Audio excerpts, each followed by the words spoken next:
Welcome to the Just Be Nice Project podcast with me, Josh Reed Jones, discussing all things powerful positive impact, finding out how you can remove barriers to opportunity for others through insightful and hopefully interesting conversations covering honest, diverse, and sometimes neglected areas of discussion. We are, as always, seeking to create extraordinary positive change in the world by helping you make ordinary positive change as we help you help others. You've got through the intro, now hang in there for the good stuff, strap yourself in, turn it up, and as always, just be nice as we roll the show.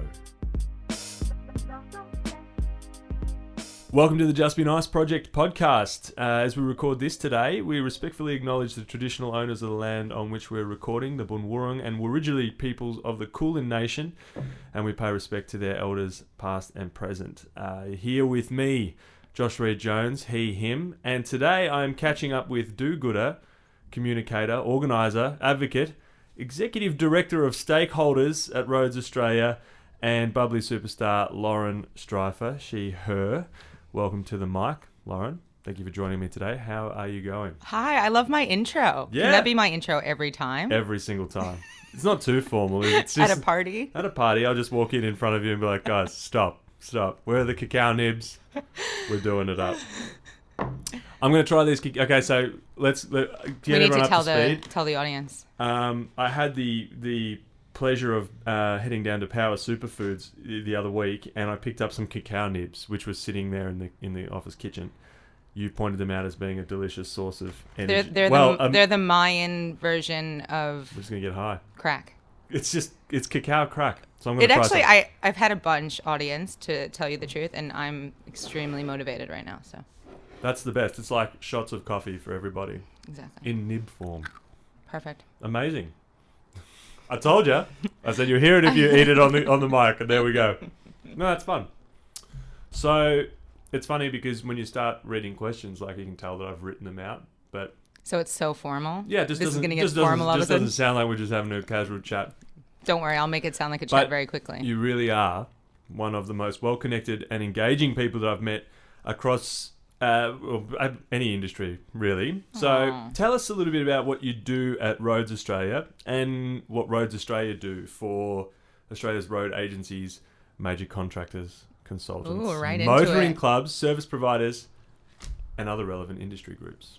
Great. Well, Rhodes Australia is quite unique. We're a collaboration and not-for-profit that brings together all the biggest construction companies, engineering companies, and governments. Not to brag, but when I joined 7 years ago, we were quite small, and we said that we were the peak body for transport or something fancy like that, and we weren't really, but now we have everyone. And I've been saying I'm the peak everything. It's fine. Just if you say it, it's true. Fake it till you make it. It's all good. If you say it, it's true. No, in fairness, Ian Webb, who's actually our longtime CEO, who's about to retire, which is extremely sad. Shout out Ian. Shout out to Ian. He built this from basically nothing, and we basically have all the leaders at the table talking about the issues that matter to industry. And the best part about it is that they're equal players. So government's equal to contractors, which is highly unusual, and they can have honest chats. That's awkward. Government and contractors probably don't feel that awkward all the time. You've told me before that you're in like the process of sort of creating your dream job. Connecting people, creating great events, building opportunities for others. So how have you ended up in this role, in this city, doing work that you love, sounding like you're not from Melbourne? Oh, wow, that's such a big question. Yeah. Originally, I had a pretty tough. You're Canadian. I'm American. I actually had a pretty tough upbringing. I'll be straight into it. I grew up in New York in a very wealthy, weird, bizarre world where everyone had money and I didn't. And my family was quite turbulent, I would say. But I grew up with a lot of kids who had a lot of wealth. So I grew up with both, I guess. And I wanted to escape as quickly as possible when I was 17. Out of New York. Yeah. Listen, I'm very proud to be from New York, but I needed adventure. I've always been an adventurous human. So I studied abroad. I went away to school. I went to school in New Orleans. And then and I eventually did study abroad in Australia, met a boy. Of course you did. It's always a boy. There's always a boy. It's always a boy. Especially for relocations. I feel like there's not many reasons to pack everything in permanently. True. Unless it's love. Like love or cacao nibs. I don't know if that would make you permanently move, but definitely love. Love is worse than crack, actually. It's way worse. Way worse. In every possible way. It will destroy you. It's also great, but it will also ruin you. It'll ruin you, but actually it'll make you much tougher afterwards. So you studied in New Orleans. Yeah. That's how you say it, isn't it? At New Orleans. Tulane University. Tulane. And you were there when Hurricane Katrina rolled through. Oh, you've done your research. Oh, look out. You don't even know. Oh, no. We got some stuff. Okay. So, first of all, because I've never been and I would love to go, what's New Orleans like? It's the best city in the world. Before and after that sort of pretty catastrophic event. Yeah. How was your faith in humanity after that? Like, was it buoyed up or was it destroyed? Well, can I tell you, I'll tell everyone listening that I'm a pretty optimistic person by nature. So you really are. So everything here will be slightly inflated. So you have to take it down like 10%. But one of the coolest things when I was in Hurricane Katrina, which was an amazing show of leadership from the, whatever you call it in Australia, not vice chancellor, the president or whatever fancy term you call it. So Hurricane... Grand Emperor. The Grand Poobah. Yeah. So Scott Cowan, his name he's still alive. So basically everyone was evacuated from New Orleans during the hurricane. They closed up the whole city. Everyone had to leave. So a lot of people couldn't leave and were stuck there, but I was lucky enough that I was able to leave. And I was in Atlanta. I evacuated to Atlanta to a friend's house. And we were watching CNN and the city was being destroyed. And they basically said, we're not going to be able to go back to New Orleans for a long time. So the president of the university took a really brave move and within a few days basically said the university is going to be shut for 6 months. But I just got chills even thinking about it. He rang basically every president of every university around America and said, can you take my students? And so every university in America offered free tuition to affected students for nothing. Just from your university? From my university, yeah. But I understand that some of the other universities accepted people. So this is just one show of people reaching out and doing good stuff. And, even Harvard University, you could go for 6 months wherever you wanted. You could live your dream for 6 months. And he was just trying to look after students. Yep. And so I got offered free study abroad to Italy. Mm-hmm. So I know. And I had no money. I was like living like a pauper. But incredible. And, it was a terrible time. Like, your city was being destroyed. You didn't know if you could ever go back. Like, once you go to New Orleans, you love it for life. So it was really horrifying. It seems to have that effect on people. It's pretty I can't believe you haven't been. It's a magical I know, right? Place. I need to organise some kind of conference situation over there. But Americans love giving back. So everyone did stuff after Yeah. Katrina. Everyone wanted to do something. So a lot of people did. And I think tragedy is a beautiful way of just bringing everyone together. So you didn't see, I suppose, so much of the negative effects at the time of it rolling through and people being left in the stadium. Oh, that was horrific. Yeah. Of course. That was horrific and disgusting. And I think we learned a lot about crisis management and emergency management. Yep. You had to. There was no way not to. We'd never been faced by a disaster like that in the States, not a natural disaster. So it was a lot of learning. We messed a lot of stuff up, but that's how you learn, I guess. Well, I think then perhaps we can take comfort in the disaster management learnings as we cross our fingers for your family in Florida as Hurricane Michael makes its way to do nothing at all and just blow past everybody that you know. That's the danger of the blowing past. It's the blowing past, but just like the edges, just the fringes, just like a windy day. I know. Like the thing is that when you wish it goes a different way, then it's hitting other people. So I just want it, Just whatever out. is supposed to happen. There's nothing in the middle there in the water, just out to the water where there's not much going on. Let's just do that. So my dad's bunkered down in a cinder block room with a tiny window, and he says he has enough food and water. So he should get some. Somehow. He says you can't leave the house anymore. The supermarket. We're empty. mid time now. Yep. But anyway. How important to you is your family, and how hard is it to have your family on the other side of the world, even without the hurricane impending, which is obviously mitigating circumstances just for this particular day? How do you find that as, a migrant in another country. Yeah, that's funny. So I tried to run away as quickly as possible from my family when I was 17, but it's not unusual. my mother, who passed away when I was 20, she's an absolute legend, and my dad, despite some challenges, is a genius and super brainy and a writer, and being away from just the hilarity, the banter. How my upbringing, despite being crazy, was quite loving. So it is sad, and I am since my mom died, I am a bit of a mom to my younger sisters, whether they like it or not. Cop that, younger sisters. Mum's on the mic. They're like, you're not my mom. You're not my mom. You're not cool as mom. So yeah, it's really sad. But when you're a global person, your family's everywhere, so you don't. No matter where you are, you miss people. Who is Bill? My dad. Oh, legend. He has put up some of the all-time great photos of you on the internet from back in the day. Sequined up, dancing. My parents made me very cool. I wasn't cool. They dressed me extremely cool. Yeah, you were killing it. I was like the blossom of my high school. I'm pretty sure I'm going to be able to sneak some of those into the show notes so everyone can enjoy those amazing. Oh, it's a shame they can't see it. I know. It's such a shame. I was in lots of dance recitals, so there's lots of those photos. Yeah.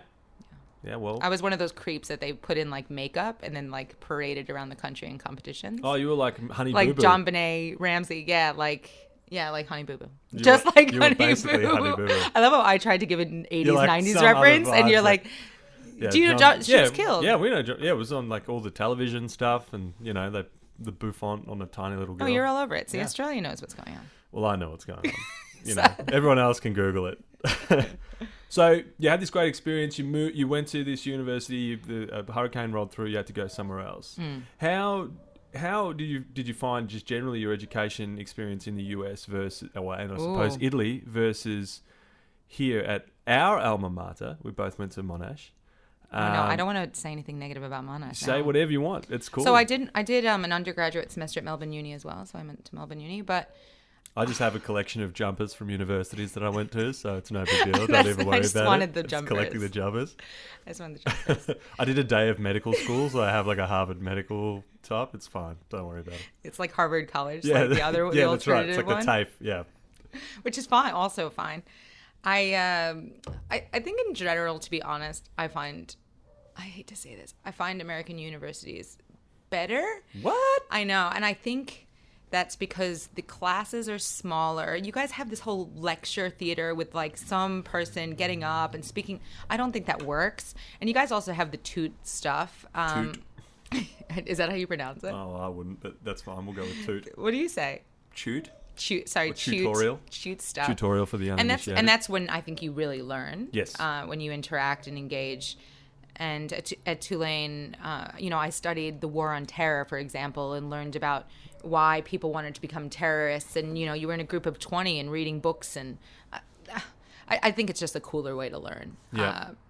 It was a private college, though, wasn't it? The one that you went to in New Orleans. Yeah, I had a full scholarship, though. I'm not a total wanker who gets a full scholarship.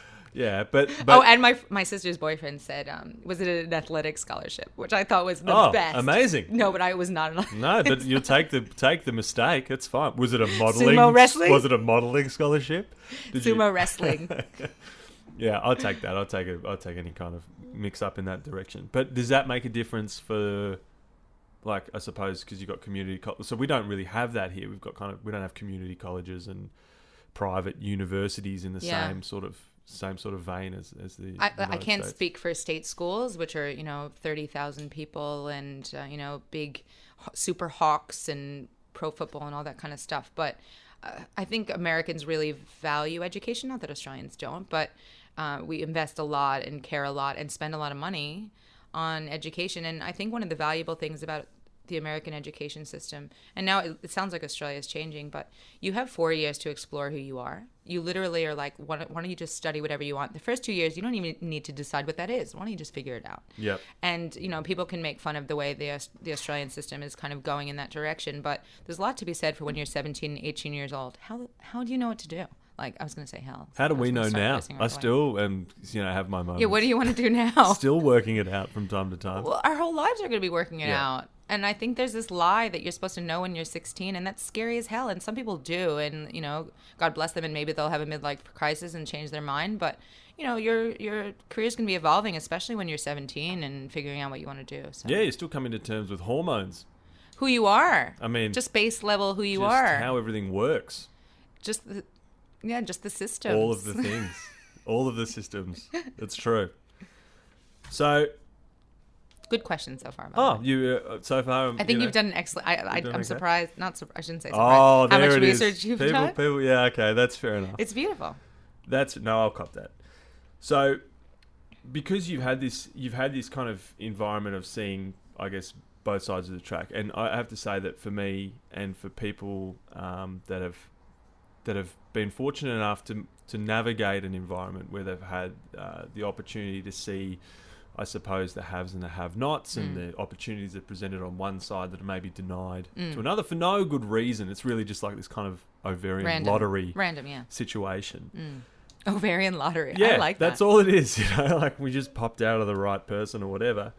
So what kind of things do you, or because you've been doing this for 7 years, have you seen as maybe being blockers to you getting a chance to pursue your work in what is a fairly male-dominated industry, whether it's in the boardroom, to the engineers, to the people that do the work on civil construction projects?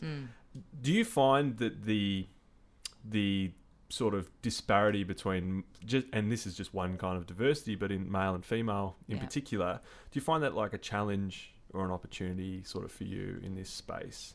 And how do you navigate that to try and make it easier for women or migrants that are trying to break into that space that you're in as well? Okay, that's a double-edged question, but So I would say, first of all, I've always been someone who gets along really well with both genders. So if I'm in a room with all boys, I naturally, just as who I am, I feel comfortable. And that's not because of any upbringing. That's just, I feel like... athletic scholarship. It's the sumo wrestling. No, I feel like that's just my nature. But that being said, I mean, when I started at Rhodes Australia, so my job is to go around basically CEOs and GMs of all our member companies and see how they're doing and how we can help them. So I'm a big super connector. And when I started out, I went to a meeting with a senior partner at a Big Four accounting firm. And I went up to like the super high level. And I was pretty young, my mid-20s. And I know for a fact that for the first 10 minutes, he was sussing out whether I was intelligent enough to be in that room. And I had just worked at APEC and diplomacy, worked with lots of senior diplomats in China and the US. I'm still assessing right now, just FYI. Whether I'm intelligent enough to be We're here. working it So out. am I, actually.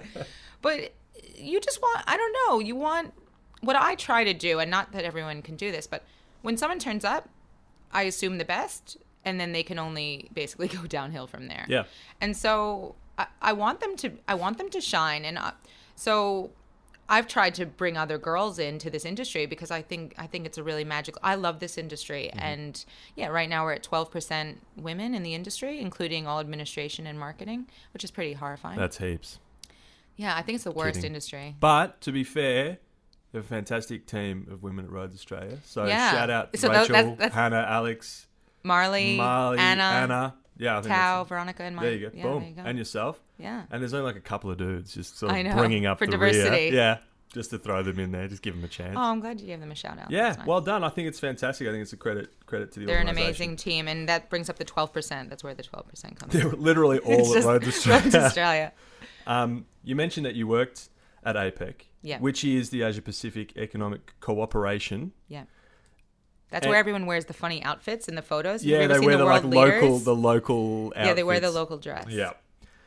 People will need to do a lot of Googling because this stuff is like Boom. so out there. It's out there. And Yeah. it's all the most embarrassing photos of world leaders just in horrendous. It's like they all wear matching tracksuits for a conference, and it's pretty horrendous, yeah. But it's like George W. Bush and stuff in these, Yeah. which I mean is, John Howard, yeah. Yeah. It's a shocker.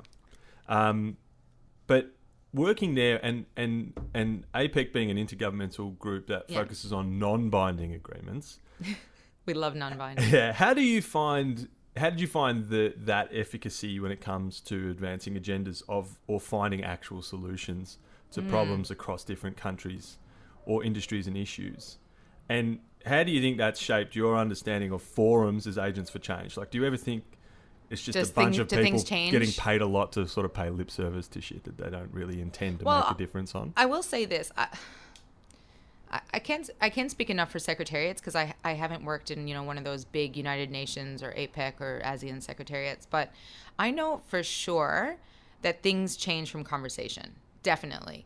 And yeah, you might be at a talk fest for 2 days and having drinks and whatever, but there might be one thing that sticks with you, and that will make a difference. And it's hard, especially working for an organization like mine and for APEC sometimes, to know exactly what made the change. But they did have free trade agreements and all that kind of stuff coming out of APEC meetings. But the things change from a one-off conversation, and it might just be, insert country here saying, you guys are really treating our sugar industry badly. Like, farmers are really suffering. And they go, oh, really? Oh, we didn't realize. And then one person makes a call and things change. So it's hard to quantify. And I know that's probably the part that would frustrate you, I imagine, that it's like, show me the growth, show me the change, show me. We do love change. No, I love change. I love change too, but I think sometimes it's an art, not a science. Oh yeah, 100%. That's my view, and so there was a lot of art, not science, at APEC for sure. So what were you doing at APEC? So I would help the Australian government figure out which projects should be worked on in the Asia Pacific region. So during the financial crisis, we brought together banking regulators, for example, to fix the banks so that they didn't crash again. I mean, that's as simple as you can get. And so we brought together very high-level Australian bankers, very high-level Chinese bankers, for example, with financial officials to say, how do we work forward? And we actually created an exchange between high-level Australian and Chinese, high-level Chinese bankers and Australian bankers. And yeah, you get some change from the inside. So that's what I did. So I worked there for, 5 years, just doing trade programs, Asia Pacific, so 21 countries. And before that, what is this, like, actually, not even just what did you do? What did APEC do? No, what does the Australian Consulate General do in New York? Because that seems like a pretty cushy gig. He hangs out, goes to parties. So the main reason, tries to meet Jay-Z. Yeah, I haven't met Jay-Z. Jay-Z and I have the same birthday. What? That's why I'm so cool. Amazing. Hove. That's great. He got Beyonce, He's doing something right. He's doing something right. I would love to date Beyonce. So what does the consulate do? So they get passports issued, but they also have parties and... So is this how you got into the country? You just called your mates in the Consulate General and said, listen, I need a visa for Australia. Hook me up. Do you think they wouldn't want to let me in the country? Well, I don't know. My understanding is that visas are pretty difficult to come across in both directions, to the States and to Australia. So, yeah, I had that discussion yesterday. There's some free trade agreement chats between Australia, the US, and England. Oh yeah. So we can go over there and work indefinitely. Anyway, that's down the track. There you go. But I can't even remember what we were talking about. You heard it here now. first. Don't know what the Consulate General does, but I'm pretty sure he hooked you up with a visa somehow. They have parties. Somehow. Yeah, no, I actually worked for NIDA, the drama school, as an intern. And at the Consulate General? Well, I worked at NIDA first, and then they said, you look bored. You need more work to do. So bored at NIDA. They literally train clowns. How on earth did you get bored at NIDA? There wasn't enough work for me to do. So they actually sent me as a rep, the NIDA rep, to the Australian consulate. I was like 18 or 19 as the Australian rep. Wow. For NIDA in the consulate. Like, you have a great American accent. I wasn't even being paid. I was an intern and I was the rep. Yeah. So I had to get this really special security clearance and stuff. So that was really exciting. And so then, I started working for the Australian consulate. And then we had, events with James Packer and, Miss Universe. Because that was the year that what's her name? Hawkins. Jen Hawkins won. Shout out to Jen Hawkins, who listens. She's an avid listener. Jen, we met. If you remember, I was a little intern. You probably didn't care about me, but that's okay. That's great. So on a scale of 1 to 10, how much debauchery goes on in that office? Sadly, not as much as you would expect or want. That's a shame. Yeah, but it's a cool consular team, because I think if you end up in the New York consulate, you're pretty cool if you're Australian. That's certainly a cool you've curried some favours with important people who can place you there. That's for sure. It's one of the better jobs. Yeah, you've done your thing. So, you've worked in Oz, worked in the States for an Australian drama academy, which is strange.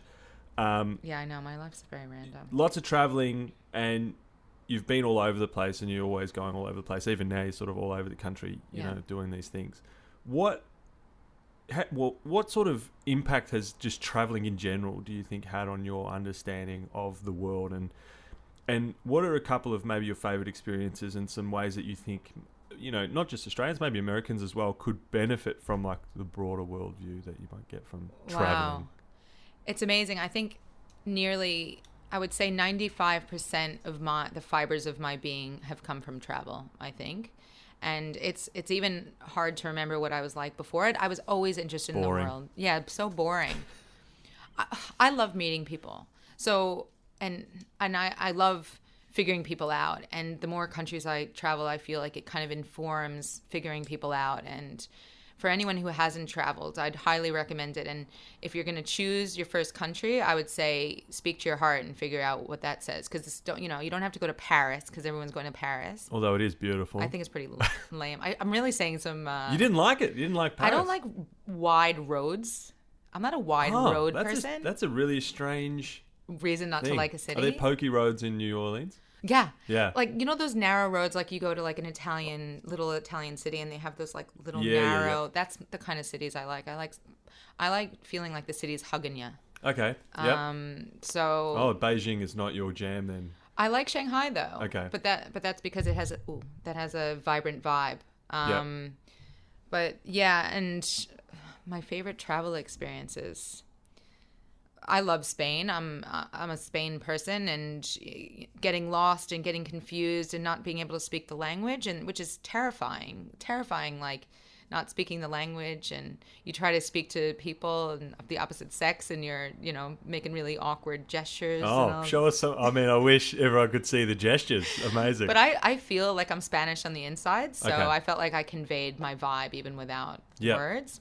And to be honest, not speaking Spanish but speaking English is much closer than not speaking Chinese and speaking English, because there's not even any crossover at all, really. Yeah, but you know what? You just mentioned my second favorite country, so I love China, and I think that or China, as the president of your former country, Is that what I have dual passports, so they're both China. Sort of my... Is that what he calls it? That's the worst. I try to block that kind of stuff out. Block him out. I block that stuff out. No, but the Chinese have this amazing willingness to open their hearts to new people. And it's been such a closed country for so long, just in terms of not literally letting people into the country. And they're so excited to meet you. And even if they speak 2 words of English, they just can't wait. And they're so excited to have foreigners come in. And those are the countries I like, the countries where people just really want you there. I think the countries I've struggled are the ones where they go, we don't really want you. Like whether it be, we don't want you because you're American, or we don't want you because you're a tourist. But China just completely opens its arms to you. And I think Chinese people are beautiful. I really do. It is such a funny sort of developing nation thing where you can go into a place and you can say 2 words and they're all just like, whoa, oh my God, you did it. Yeah, you walk in someplace like, Sawadee-ka, and they're like, he's trying to speak it. But they're so happy. But if someone comes in here and they're like, 2 pieces fishes, and everyone's and you're dude, dumb. Learn English, dumb. What are you even dumb. doing, you big dumb? Yeah, but I don't. I just can't. I'm like, ooh, you speak 5 words? Yeah. I think I probably come from that Chinese mindset. Yeah, we're so happy you're here. People get so frustrated here with people that can't speak that well. But when you go to other countries and you can only speak 3 words, they're just so excited to hear those same 3 words all the time, which is hilarious to me. I know, but they're so generous with their sentiment around that, I think. And I think that the generous word is really right. You should feel happy that people are in your country, even if they're being annoying. I don't know. I mean, people that were born here are annoying as well. There's exactly. annoying people everywhere all the time. It's way more exciting to hear I don't know which kind of accent you were trying to impersonate with your fish. I can do all kinds of accents. It's fine. I think I'd be so glad that guy was in that shop. Buying the fish. It's a positive thing. I think so. What challenges would you like to see addressed then, in the spirit of generosity, I suppose, in the construction industry? Because I know that, and I mentioned this earlier, it's kind of tender-based, it's project-based, it's very competitive. It's got a weird way of doing things compared to other organisations, because there's kind of major contractors that dole contracts out down the pipeline all the way down to sort of owner-operated people. And I suppose when you look at an industry where the pipeline of work is essentially long-term, but the nature of the work is short-term, or shortish term, less than 5 years most of the time, certainly less than 8, what can places like JBN do to engage those industries in supporting, developing diverse communities to address that need for like a growing and inclusive and diverse workplace? Well, I'll give you an example of an organization that I think is doing it really well. And so we now have the biggest infrastructure boom in Australia's history, and that's mainly focused in New South Wales and Victoria, but it's everywhere. And we, about, I don't know, a year and a half ago, I got affiliated with an organization called Career Seekers. They help highly skilled refugees get jobs in industry. And it was. I've done a lot of work with refugees, and refugees are a bit of my passion. But it's been really beautiful that I've gone to companies and I've said to, for example, Lend-Lease, and said, like, you guys should take people on, and Craig Laslett, their CEO, is a big advocate for this. But now there's been over 700 in our industry taken on with jobs, and that's internships to start. It's 3-month internships, but there's a lot of pastoral care. They're looked after and stuff, and a lot of them have gotten jobs in industry long term. And I think getting people from diverse backgrounds, I think is step one. For example, yesterday I had a meeting with a guy that I mentor. His name is Bassam. I don't think you'd mind me giving him a heads up. A shout out. Yeah, we can shout out. Yeah. So Bassam was telling me that he's working on Melbourne Metro, the biggest, subway line ever. It's the first subway line in Melbourne, and huge infrastructure project. And he's working on Melbourne Metro, and he's getting amongst it. He's starting out as a quantity surveyor or a cost engineer, whatever he's calling himself, and he's getting amongst it in industry. And like I said, like, I don't know if I can track necessarily these 700 and where they're going to end up in their careers, but they're getting amongst it, and there's companies that are really embracing it and upskilling people for at least 3 months, and a lot of them are leading to long-term gigs. And I guess Career Seekers has the advantage that a lot of these people are highly skilled already in their home countries. So they were, Iraqi engineers that worked in Saudi Arabia and blah, blah, blah, and now they're here. But, these people could have been working in, extreme underemployment, if not unemployment, for a long time. And, 700 more people in this industry from refugee backgrounds, I think that's a win. It's a great win. And I've met a bunch of those guys as well. And yeah, they are doing random other things as engineers when they come here as well. Like, I'm just driving an Uber, or I'm just doing this other thing, or we just got nothing going on, or whatever. So it is good to be able to match up those people with what is a need. Like, you don't have to magic these jobs. Like, they need the engineers. Oh, and we really need them now. It's actually the perfect time to have. It's actually the perfect time to have all of this. And really interestingly, Bassam rang me right before he took this job, and he got offered a job in education, kind of doing education sales, and he called me and said, I don't really want to do this job. And, part of me went like, mate, you need a job. Like, just take it, whatever. And then you'll figure something else out. But he really in his heart didn't want to do it. And fair enough.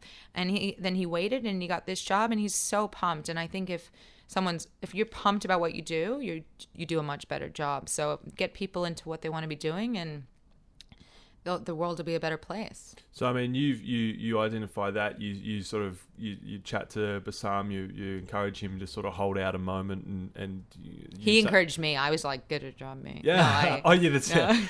So and it worked out for him, and so that's, which happens sometimes, and it doesn't always, I've had the same conversations as well, like, I want to become a whatever, and you go, well, maybe the short term answer is to pay your bills and let's get you into something, and it's kind of easier to roll on with something else. But having been all over the place and talking to people all over the place, and having different, people come to you and seeing all these different opportunities, like, and sometimes maybe getting it wrong or being a bit too risk averse or whatever, how do you recognize opportunities then, for yourself and for others as they come up? Because it's also part of your job, I suppose, as like a super connector to you mean just opportunities in general? Opportunities, yeah, absolutely. Like, because, there's an opportunity for a job here, for instance, that was for, to sell education, and you've said, well, maybe that's a good thing, and then he's gone no, and then a better ones come up. But how do you recognize opportunities? Like, how do you curate those things and recognize them and do that sort of stuff? Okay, so it's not in your intro, but I used to have a dating business. So I'm a natural. I can sense what people want and how to give it to them. And that sounds really inappropriate. Yeah, this is how this whole non-verbal Spanish communication exactly. thing started to they come don't up. see me swaying I can my arms. sense it all. I've got it all happening like I'm a Jedi dating pro. Yeah, that's been probably my gift. If there's a gift from the universe, it's definitely been my ability to see what people need and how best to give it to them. But sometimes, you think that something will suit people and it doesn't.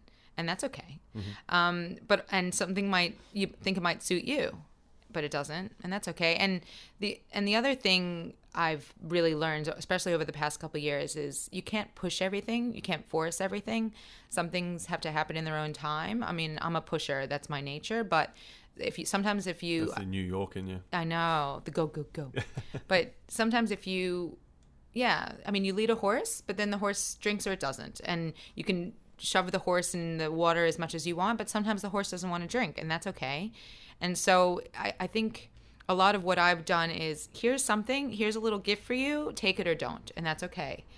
And it was hard for me at first, here's your gift, but with opportunity, people need to want it, otherwise it's not a gift, right? Yeah, absolutely. Or they have to really understand what it the point is. of it is as well, because I think sometimes we pop opportunity in front of people and expect that they understand it from the context that we understand it, and if they don't, then they don't. You need to sell the opportunity. Yeah. You need to explain it, but you can sense when it's not right for someone, and I think you can sense when it is. And you need to let people ultimately make their own choices, because otherwise they're not accountable to themselves. So, what do you think are some sort of blocks then to opportunity? I suppose in communities you're very familiar with, that maybe other people aren't aware of, because really we're here to talk about like what's getting in the way for other people. What can people do to remove those blockers? That's a really good question. So I worked in a refugee camp about 2 years ago in Greece on the border of Albania. They shut all the borders from Greece to other neighboring countries, and everyone was stuck on the border. And I went over there just on my own and started volunteering, which you can totally do, by the way. Just turn up. And I noticed that the people in the camps who are most successful are the people who put their hand up. And just, for example, there was a guy, and he was from Syria, and he'd worked at Zara in head office and stuff. And he just said, I want to help fixing things around the camp. And he just got amongst it and started doing things. An opportunity came to him because he put his hand up. So I think fear is probably the biggest blocker for people, that they think, I'm not good enough to do this. I'm not worthy enough to put my hand up. And those people, I would say, need a little bit more love. Probably I've been drawn over the course of my life to people who put their hands up. That's just been the people that have found their way to me. But the people who don't are the ones who usually need it more, the ones who are afraid.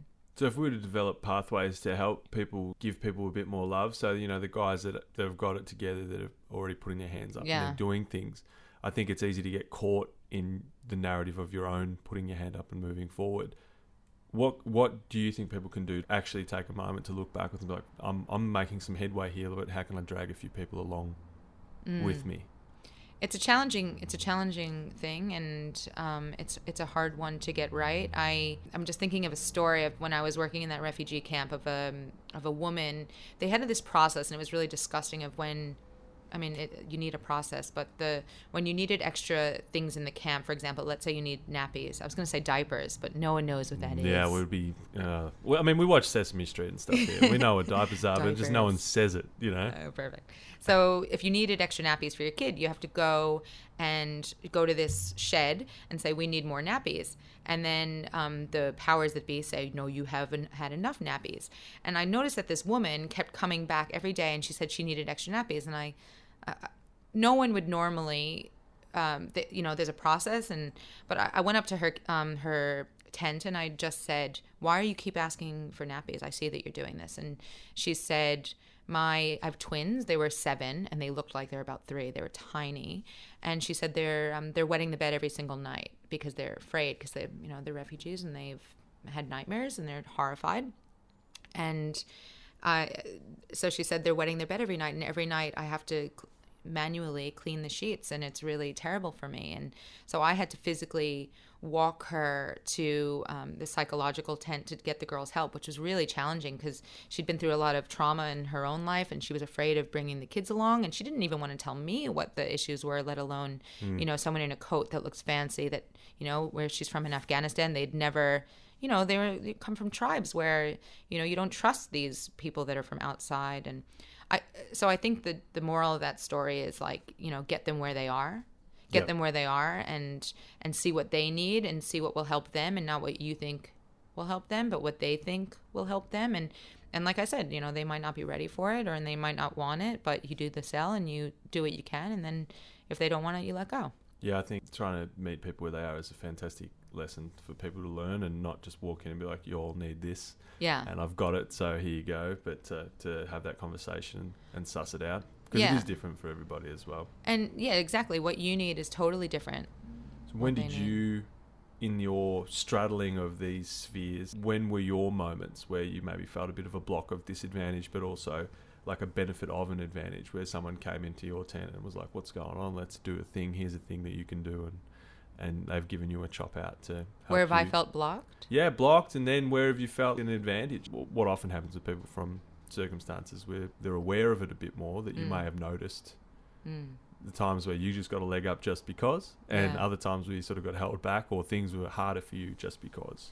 Well, I'll talk about this on air, but I recently went for the chief executive role at Rhodes Australia, which, for my own self-limiting beliefs, it was a really, really scary thing to do. And I think that's something that senior leaders don't do enough of, is say to people, it's really scary, and it's scary for everyone. And, the CEO of John Hollander Lend-Lease, like, taking on that role was horrifying for them. And I really want to emphasize that, because no one said that to me. Mm-hmm. Like, so you just assume everyone's got their shit together. Everyone's got their shit together. Yeah. They're going swimmingly. And that was my own block inside that said, I'm a really good 2IC. I'm really good at being that second person, but I don't think I can be a leader.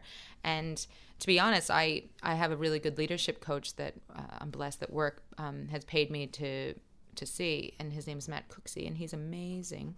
But he really basically worked with me to just say, why can't you put your hand up? And so I did. But it was, I would say, 2 weeks of like extreme fear, like run, Lauren. Like, what are you doing? Like, you're about to fall on your face. Like, but what's the worst case scenario? I know. I remember you having a moment about it. It's just like, what's the worst that can happen? Yeah, I know, that they laugh, right? That's the worst. That's what everyone's afraid of, right? That everyone's going to like point and laugh at them. Do people laugh in job interviews? I mean, it's been a while since I've had a proper job interview. But it's not going to happen, but that's the fear, isn't it? No, seriously. Yeah. No, but think about a kid from disadvantage, like walking on site, like who's afraid.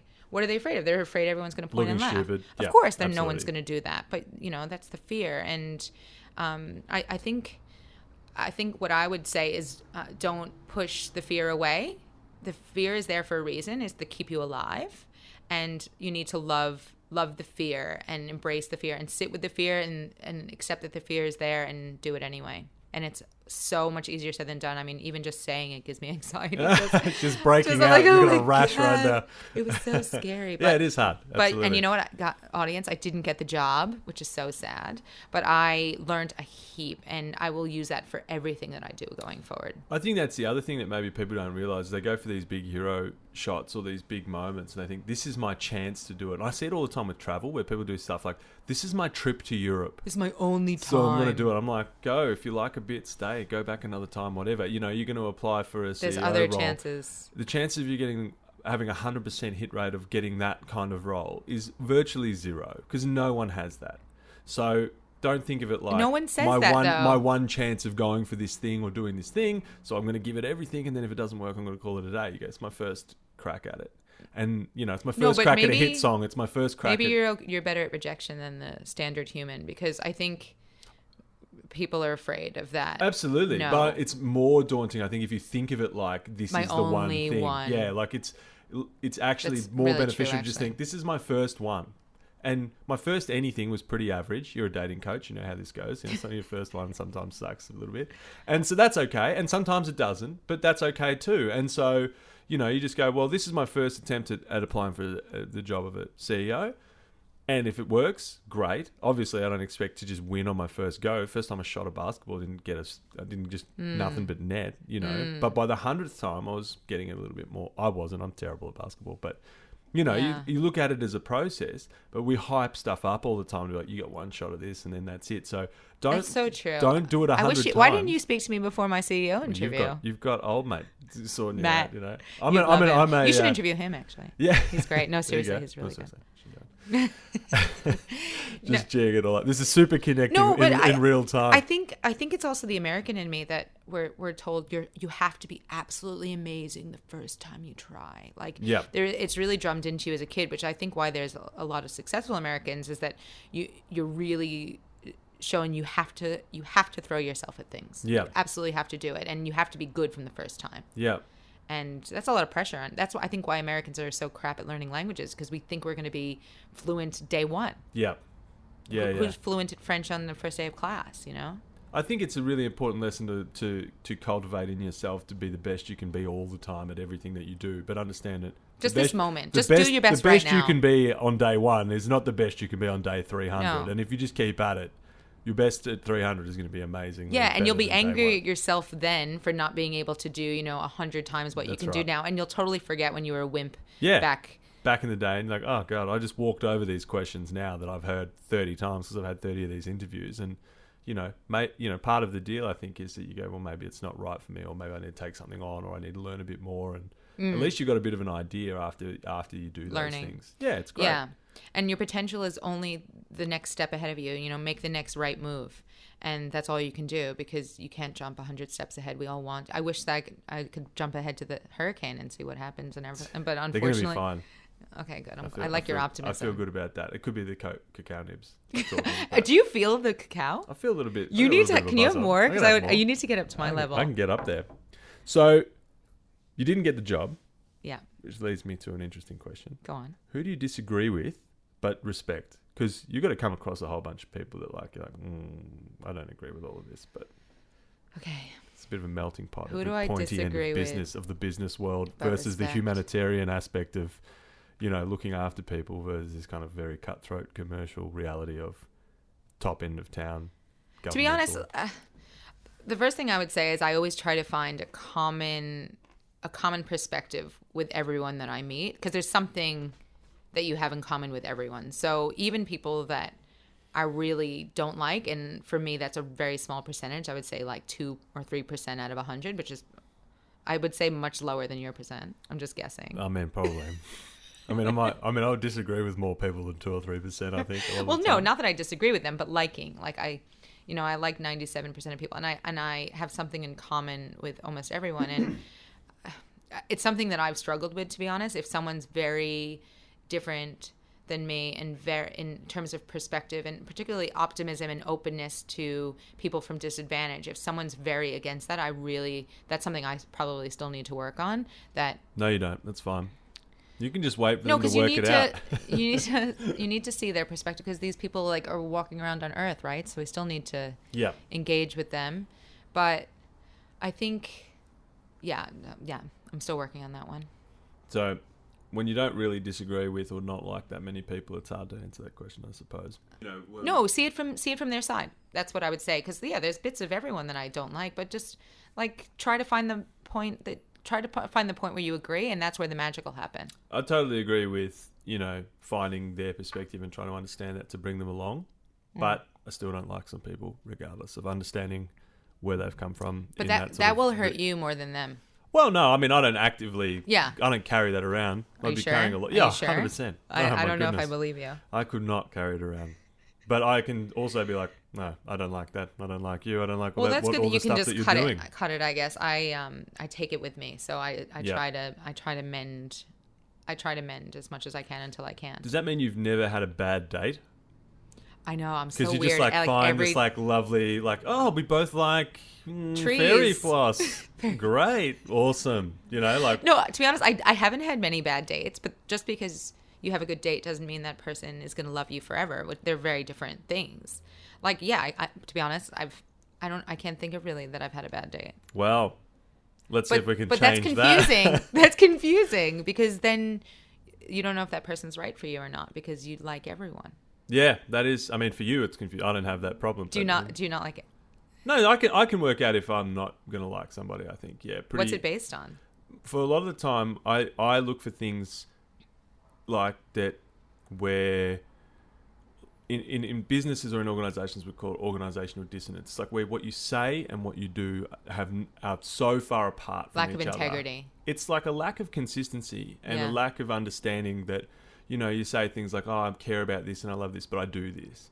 And I think for me, that's the kind of thing I can work out quite quickly because I have a lifetime of looking for those things. Yeah. I've always been like, and I suppose even my tertiary education is in that space. It's like, how much of this actually lines up and makes sense and how much of it are you just paying lip service to? Because it's kind of easy to do a number of just like say a bunch of stuff, but I can also tell by what you do and where you're at and all these other things that you're saying things that don't make any sense and that's kind of not true. And so, no, I'm not really into that, or I'm not really into like your expression of this value that you have, and I think it's really interesting because now I see where you and I are different. I think if I saw someone saying something and then doing something else, I would ask why 100 times until I figured out what the block was that was preventing it, and then I would fix that. See, I do that, but people don't like being called out on those sorts of things very often as well. Maybe because I'm laughing and smiling and like I'm giving just them like, hugs that doesn't and make stuff. any sense. That I'm doesn't like, make we any got sense you. for all of these reasons. But yes, yeah. No, and maybe that's right. That's like, maybe that's the diplomat in me that I say it in such a soft way that they start, yeah. But also, some people you're not going to change. That's right. Or you're not going to change them at the time, and that's fine too. Yeah. But also, like I think with limited time, sometimes it's just a matter of picking and choosing. Like picking your this battles. person is going to be very difficult to bring around in any kind of time that I have. It's not my job to bring that person around right now. I'm going to say what I think, or I'm just going to be me. But I can let that person go because there are other people that are like have more potential to come along at the moment. And I might speak to the issues that this person has generally or globally and like put that stuff out there to deal with these things. But I can't make this person a project right now because it's too long term of a thing, and that's not my job right now. I've got other stuff to do. You have to see where you're going to make the most impact and focus your energy there. That's literally like in dating. my job. Yeah, and then there's dating, which is like a whole other thing, to see about that. So if everyone's great and everyone has something great about them, and I know I sound so lame now. I sound like a you're Care Bear. I'm a big Care Bear. So if everything's great and everyone's great, then what is left to inspire you?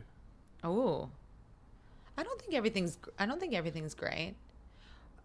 I get inspired every day, and I think partly, getting inspired by my own weakness in myself, and there's not much. No, I'm just kidding. There's the one weakness that I have. No, there's plenty. Seriously, there's plenty, and I've done a lot of work on identifying what those things are and helping myself, and I love now helping other people on that journey. That we got you. We got you. We got you, man. We got you. You're all good. We love you. We're here. You're all good.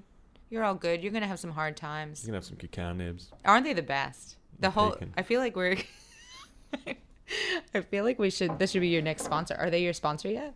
No, but I was out there in the office the other day. They're wonderful people who do a lot of cool stuff. So I think I've just moved your podcast from having tea to having these things. Well, no one wants to drink whiskey with me, and so that's fine. So we're just drinking teas, and that's fine too. Which also came from Twinings. Thanks, Twinings, for having me. Oh, thanks, Twinings. We love you. Legends. You have some great stuff. No, you really do. They really do. They really do. They're doing cool stuff as well. Yeah, I think that loving each other piece is super important, and I think that's something that we actually don't do enough. And the GMs or the CEOs that I know who do the best job, because I know a lot of them, they're the ones I know a lot of them, and that doesn't make me cool or anything, but it does though a bit. Slightly. I can say objectively that. Thank cool. you. Yeah. No, but the ones who are the best, for example, Corey Hannett, he's the head of all the major projects in Victoria, $40 billion of work over the next 4 years.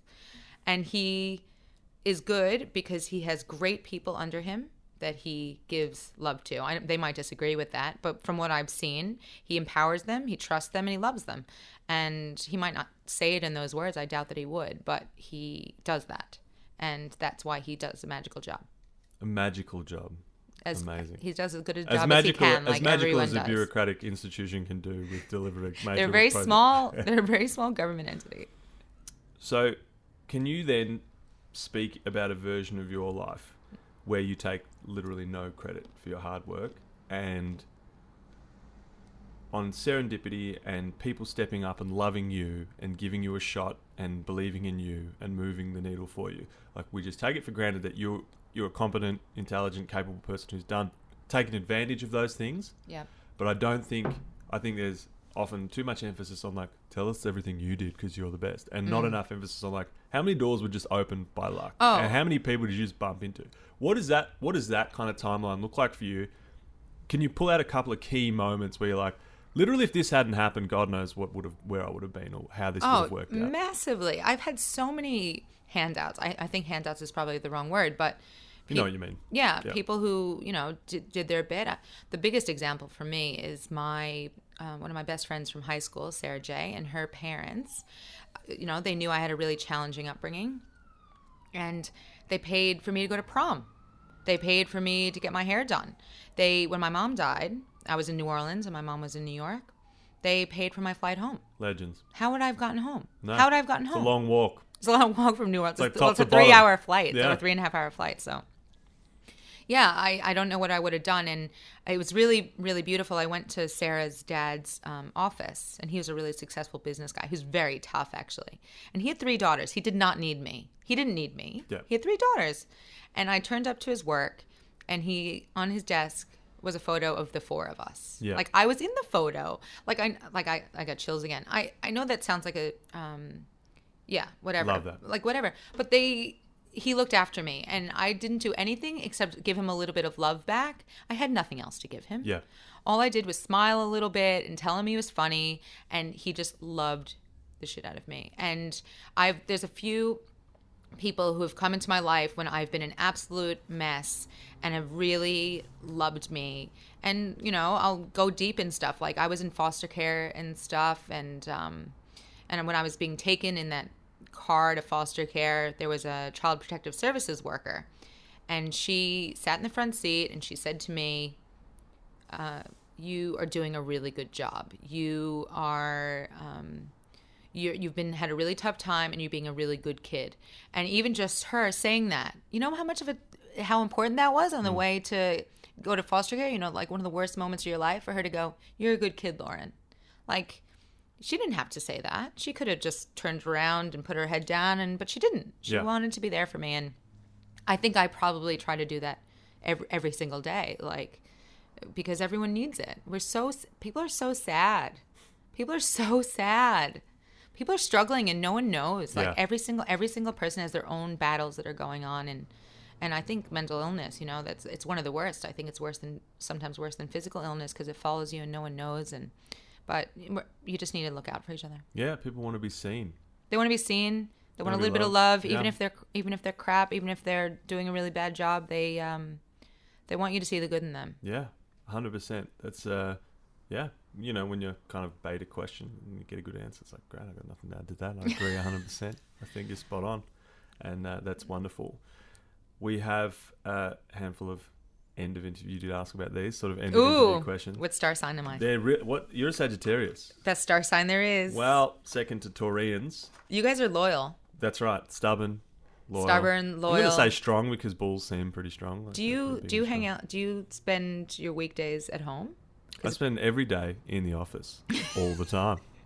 24/7. That's why you're so successful. Well, that's you hope that's what happens. They say do the right thing, work hard. I'm like, okay, well, that's why you have a more attractive Instagram than I do. Well, yeah, it's carefully curated. It's none of the bits of me napping on the floor because I'm exhausted and I didn't realize cacao nibs would pump me up. This is gonna be your new thing. Watch out. The next one's gonna be at triple speed because I'm gonna get a handful of them first. Okay, so the first question is not that exciting. And not that deep, considering what we've just been talking about, but abs or kebabs? Oh, like eat like poo or... Well, do you want kebabs abs? or do you want to have abs? I mean, I just saw the question and thought this is a good question to ask people that they're not expecting. I would say that I think you should have both. Have both.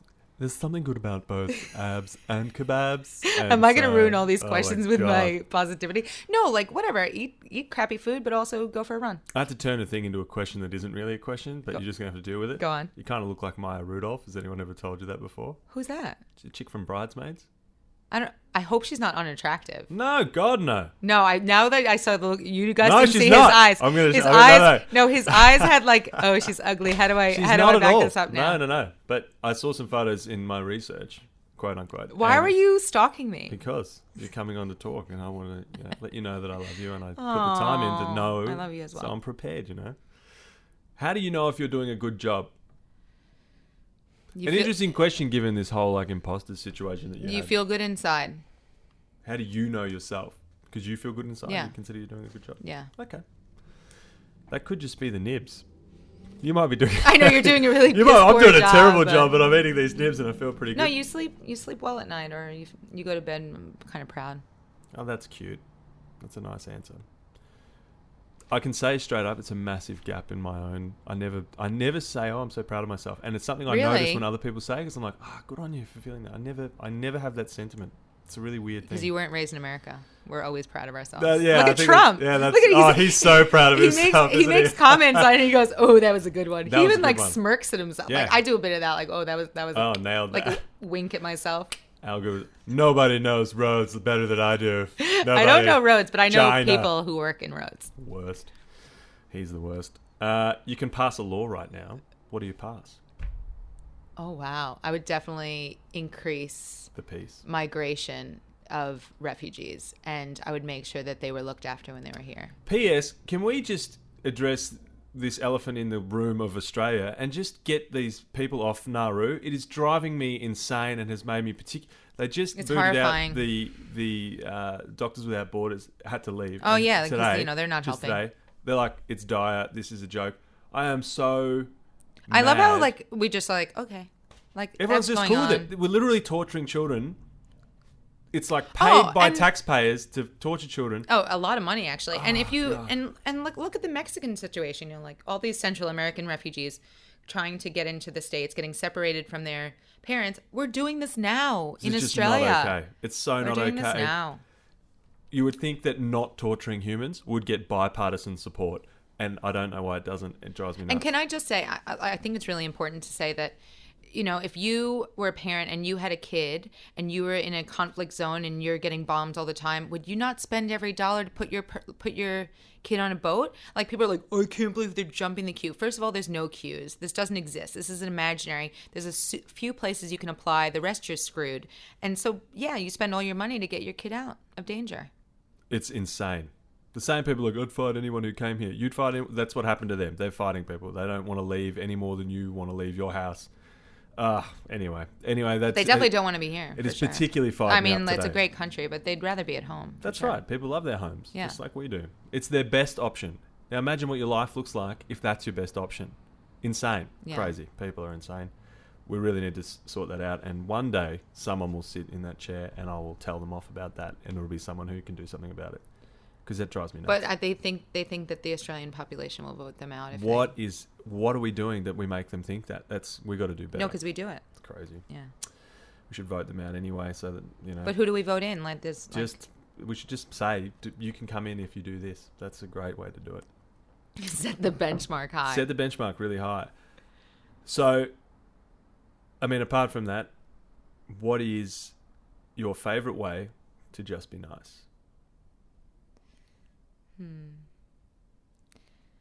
I think I try to be myself, my authentic self, and let people try to be let people be their authentic selves. And I think that's the best thing you can do.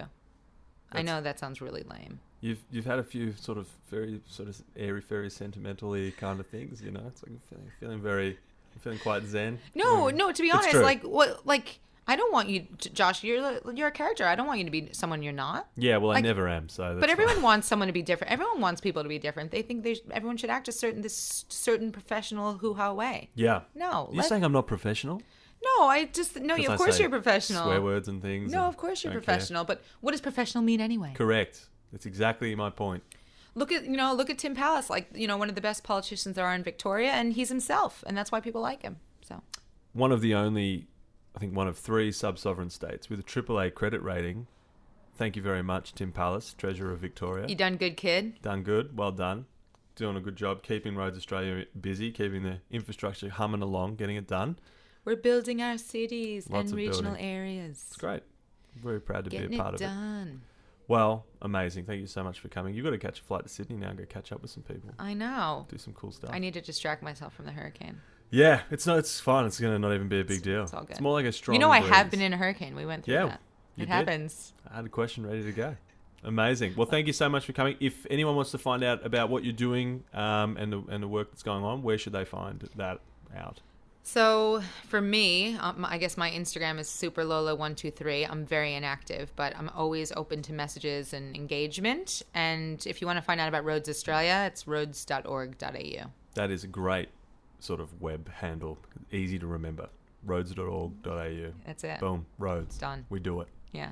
Thanks so much for coming. I really appreciate it. I love you. I think you're amazing. Thank you. And can't wait to see you on Friday for some Good times. functions as well. Good it's all times. happening. Cheers. Yep. Thanks, Josh. You're the best.